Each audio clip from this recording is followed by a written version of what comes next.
Assalamualaikum warahmatullahi wabarakatuh. Selamat datang di podcast kami. Kali ini saya akan menemani waktu luang kalian dengan podcast kami tentang seputar sejarah, latar belakang Insinyur Soekarno dan masa kemerdekaan serta masa Perang Revolusi NKRI. Saya Zaskia Zahra akan menjadi host dalam podcast ini, dan kita mengundang tamu kita sebagai narasumber. Ini dia Khairunisa, dipersilahkan.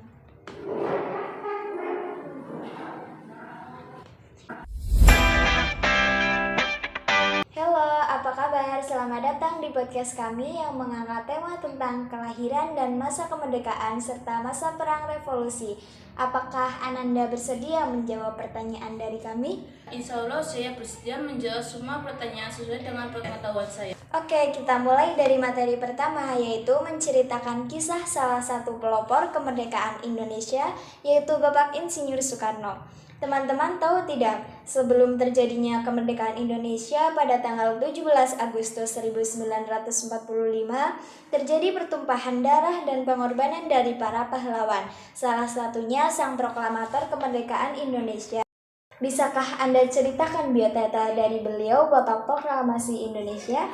Soekarno adalah Presiden pertama Republik Indonesia yang menjabat kurang waktu 22 tahun. Ia merupakan salah satu tokoh penting dalam kemerdekaan Indonesia dari pengaruh kolonial Belanda bersama Muhammad Hatta yang memproklamasikan kemerdekaan Indonesia tanggal 17 Agustus 1945.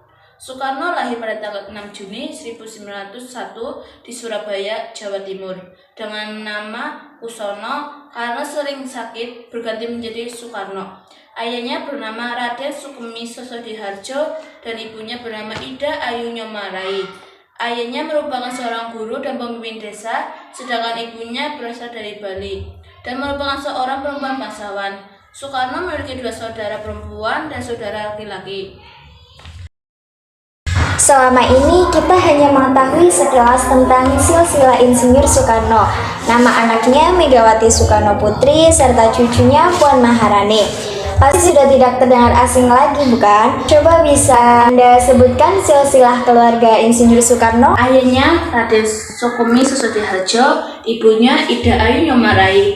Soekarno memiliki 9 istri bernama Oleteri, Inggi Gurnarasi, Fatmawati, Kartini, Manopo, Ratna Sari Dewi, Haryati, Yuri Kesanger, Hilde Jafar, Fatmawati Soekarno. Anaknya Megawati Soekarno Putri, Muhammad Guru Irianto Soekarno Putra, Guntur Soekarno Putra, Rahmawati Soekarno Putri, Sukmawati Soekarno Putri, Taufan Soekarno Putra, Bayu Soekarno Putra, Toto Suryawan, Kartika Sari Dewi Soekarno, dan cucunya Puan Maharani, Muhammad Prandana Prabowo, Didi Mahardika, Punandarkana, Henda Ratnomo, Putri Guntur Soekarno, Ferdi Kiran. Nah, itulah silsilah keluarga singkat Soekarno. Oke, itu merupakan silsilah singkat dari Presiden pertama Republik Indonesia. Dan apa yang menyebabkan Soekarno bisa menjadi seseorang yang cerdas sih? Untuk menjadi salah satu pelopor proklamasi, beliau juga menempuh perjalanan pendidikan yang tidak mudah dan penuh proses. Bisakah Anda ceritakan bagaimana perjalanan pendidikan sang Bapak Proklamator Kemerdekaan Indonesia?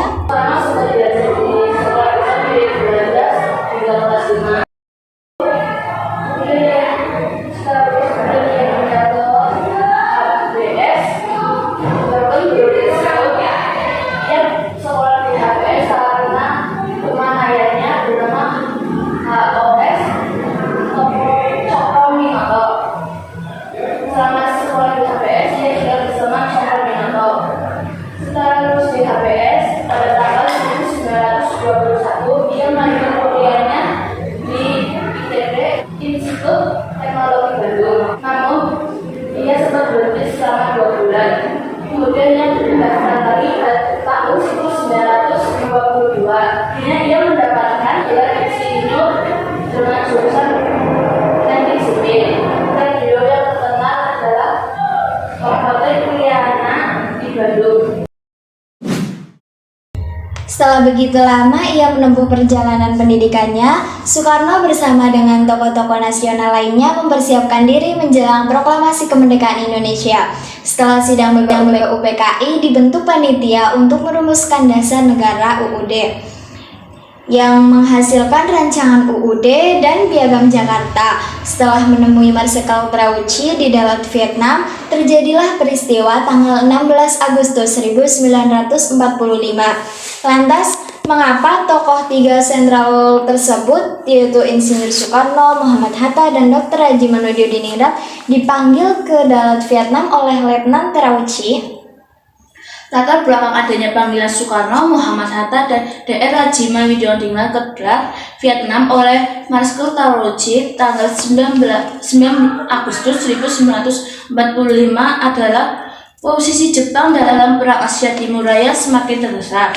Setelah Hiroshima dibom pada 6 Agustus, kemudian pada 8 Agustus 1945, sehari kemudian Amerika Serikat menjatuhkan bom atom kedua di Jepang, tepatnya di kota Nagasaki. Selain membicarakan pengangkatan anggota PPKI, tujuan panggilan Soekarno-Hatta dan Haji Manudioddiningrat ke Vietnam adalah untuk membahas perihal kemerdekaan Indonesia. Dalam pertemuan tanggal 12 Agustus 1945, Marsekal Trauci menyampaikan beberapa hal berikut. Pemerintahan Jepang telah memutuskan untuk memberikan kemerdekaan bangsa Indonesia. Untuk melaksanakan perintah kemerdekaan tadi dibentuk PPKI. Pelaksanaan pemberian kemerdekaan segera selesai persiapannya. Selain dan secara berangsur-angsur, jadi Pulau Jawa dulu kemudian pulau lainnya, dan wilayah Indonesia akan meliputi bekas jajahan Hindia Belanda. Dalam perjalanan pulang kembali ke tanah air, para pemimpin bangsa Indonesia singgah di Singapura. Di sini bertemu dengan 3 wakil PPKI yang mewakili Sumatera, yakni Dr. Amin, Mr. Teoku Muhammad Hasan, dan Mr. Abdul Abbas. Dari merekalah Soekarno, Hatta, dan Rajiman menerima berita bahwa Uni Soviet telah menyatakan perang dengan Jepang. Bahkan Manchuria mulai diserbu. Berikut berita ini meyakinkan para pemimpin bangsawan kita bahwa kekalahan Jepang sudah di ambang pintu. Setelah itu, golongan muda mendesak golongan tua agar segera melaksanakan proklamasi. Pada tanggal 16 Agustus 1945, dipimpin oleh Singgi bersama Sukarni, Soekarno dan Muhammad Hatta dibujuk oleh para pemuda untuk menyingkir ke asrama pasukan pembela tanah air yang berlokasi di Rengas Dengklok untuk menghindari adanya pengaruh dari Jepang. Tokoh pemuda yang membujuk antara lain yaitu Sukarni, Rikana, Singgi, serta Khairul Saleh. Para pemuda menuntut agar Soekarno dan Hatta segera memproklamasikan kemerdekaan Indonesia karena di Indonesia telah terjadi kevakuman kekuasaan atau vacuum of power. Apakah Anda tahu apa maksud dari vacuum of power dan apa sih penyebabnya? Maksud dari kekuasaan vacuum of power adalah kekosongan dalam kekuasaan atau pemerintahan. Penyebabnya karena Jepang sudah menyerah dan pasukan sekutu belum tiba. Pada awalnya Soekarno-Hatta dan para tokoh menolak dengan alasan menunggu kejelasan mengenai penyerangan Jepang. Namun dengan adanya peristiwa Rengas Dengklok, Tunggu, bagaimana sih kronologi terjadinya peristiwa Rengas Dengklok? Coba bisa dijelaskan kembali? peristiwa Rengas Dengklok adalah peristiwa penculikan yang dilakukan oleh sejumlah pemuda dari pengumpulan Menteng 31 terhadap Soekarno dan Hatta. Peristiwa ini terjadi 16 Agustus 1945 dini hari sekitar pukul 3 waktu Indonesia Barat. Peristiwa Rengas Dengklok terjadi di rumah seorang petani keturunan Tionghoa bernama The Javang King Seong. Peristiwa ini dilatar belakangi perbedaan antara golongan muda dan golongan tua dalam menentukan waktu proklamasi kemerdekaan Indonesia. Ketegangan di Rengas Dengklok dapat diakhiri setelah Ahmad Subarjo, salah satu tokoh golongan tua, menjemput Soekarno dan Hatta di Rengas Dengklok dan menjamin proklamasi kemerdekaan Indonesia terlaksana pada 17 Agustus 1945 Sekembalinya dari Rengas Dengklok, Soekarno dan Hatta menuju ke rumah Laksana Meda dalam rangka menyusun naskah proklamasi. Teks proklamasi dirumuskan oleh 3 tokoh nasional, yakni Insinyur Soekarno, Muhammad Hatta, dan Ahmad Subarjo. Naskah teks proklamasi asli ditulis tangan oleh Insinyur Soekarno. Ketika telah disetujui, kemudian teks proklamasi diketik oleh Sayuti Melik. Pada tanggal 17 Agustus 1945, pukul 10 waktu Indonesia Barat, teks proklamasi dibacakan oleh Insinyur Soekarno didampingi Muhammad Hatta di serambi depan rumah Soekarno di Jalan Pegangsaan Timur nomor 56 Jakarta. Dan sekarang jalan tersebut teks proklamasi kemerdekaan Indonesia di dalam Pusaka Merah Putih dikibarkan untuk pertama kali disaksikan oleh masyarakat Jakarta. Pada tanggal 17 Agustus 1945 dibacakannya teks proklamasi kemerdekaan oleh Insinyur Soekarno serta menjadi presiden pertama Republik Indonesia yang bukanlah akhir perjuangan tokoh nasional. Ini merupakan awal dari sebuah perjuangan bangsa Indonesia. Bisa Anda ceritakan kembali awal kemerdekaan Indonesia? Setelah terjadinya pengangkatan presiden dan wakil presiden pada tanggal 19 Agustus 1945, kewibawaan Soekarno dan masyarakat tanpa perubahan bendera, peristiwa lapang ibadah tempat 200.000 rakyat Jakarta akan berontak dengan pasukan Jepang yang masih bersenjata.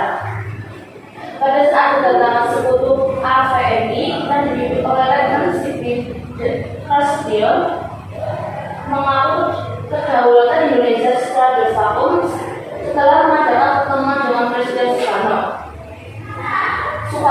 Presiden Soekarno juga mencoba melaksanakan krisis di Surabaya, namun akibat kevakuman dan dilancarkan pasukan Cicak Belanda dan dibonceng oleh sekutu di bawah Inggris, meledakan peristiwa 10 November 1945 di Surabaya dan bukunya Brigadir Jenderal Albert Melinre. Kedudukan Soekarno menurut dari 1945 adalah kedudukan presiden selaku kepala pemerintahan dan kepala negara. Dan apa yang terjadi setelah revolusi kemerdekaan terhadap kedudukan Soekarno? Meski sistem pemerintahan sudah berubah, pada saat revolusi kemerdekaan kedudukan Presiden Soekarno tetap bergulir, terutama dalam peristiwa Megabium 1945. Serta saat adanya militer kedua yang menjebak Presiden Soekarno dan Muhammad Hatta, sejumlah pejabat tinggi negara tahan meskipun sudah ada PBRI. Pada kenyataannya, dunia internasional mengakui bahwa Soekarno dan Hatta adalah pemimpin negara yang menyelesaikan sengketa Indonesia Belanda. Nah, itulah tadi kita tentang masa kemerdekaan Indonesia dan kelahiran Soekarno. Terima kasih untuk saya telah berbagi cerita dan ilmunya sama. Terima kasih dan sampai jumpa di podcast kami sama dunia Indonesia. Wassalamualaikum warahmatullahi wabarakatuh.